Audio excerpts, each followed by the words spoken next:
It was a challenge to try and capture something. As iconic as Alcatraz. You know about this. This is arguably the most famous prison in the world, and now you're in it. Just the space, the physicality of it, because it's quite claustrophobic. When modern-day prisons are designed, they really consider not intimidating people or making the spaces, as least stressful as possible. Well, Alcatraz didn't suffer from those restrictions.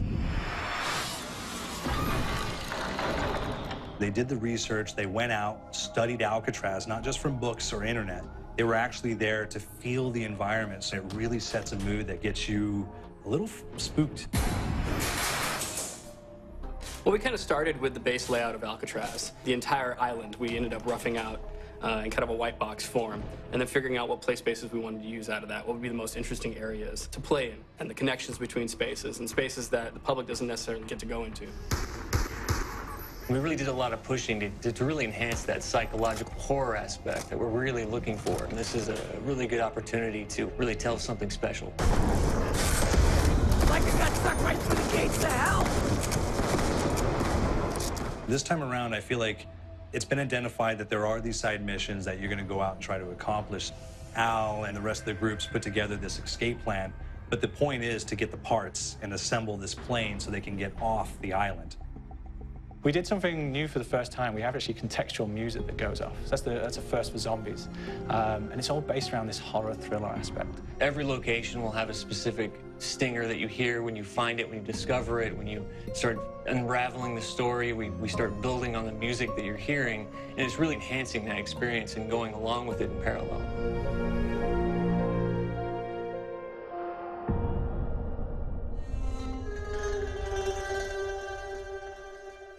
Because we wanted to embrace this kind of horror thriller element, we wanted character actors, guys who could really embody someone and then convey emotion. So that's why we went for guys like Ray Liotta, getting in that kind of guy, we wanted a frantic nature. So he plays a character called Billy Handsome, who's this kind of psychopath who would be employed by the mob to kill people in interesting ways. Chaz Palminteri, he plays a guy called Sal DeLuca, an old mob boss. Michael Madsen playing Finn O'Leary. He's kind of worked himself from the floor, from the streets. He's got his hands dirty in the blood and the guts a couple of times. And then we had Joe Pantoliano, and he plays Arthur Arlington, who's nicknamed the Weasel. Those guys, they bring a quality and a subtlety and timing that you can't really identify or try to recreate. Bring it on, dirtbags! You start off in the afterlife mode, and that's just going to be what's going on. You're going to try to solve the mystery from the second you start. Afterlife, to me, brings a new element, like a new puzzle element. It forces me to think a little bit more or look for the clues or kind of think of zombies on a slightly deeper level. You see clues throughout the map that tell you, ooh, perhaps if I'm in the afterlife, I can interact with this object, or there's some puzzle going on here that I need to be in the afterlife. Back east, I whacked a dirty dentist with one of these. Took forever. Alcatraz has a Civil War kind of fort background before it turned into a penitentiary.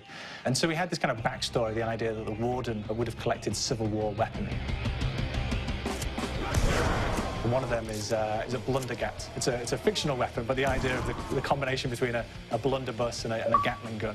And possibly, there might be a way of upgrading it to a more fantastical weapon that the players may find. You all gotta go sometime? You just went now. There's one main zombie, one big zombie that's going to come through and wreak havoc on your life. He'll lock down the perk machine, he'll close down the box, so you have to pay to get that open again. So you don't want him to interfere with your process. Now's a good time to pick a fight. It's a fun challenge. It keeps things moving forward. In terms of perks, we have a new perk called Electric Cherry. When you reload, it gives a shock around, which scales over time. Who's asking for it, greaseball? There's so much to experience in this map. Every time I play it, there's a new tactic to take, a new experience, a new objective to go for.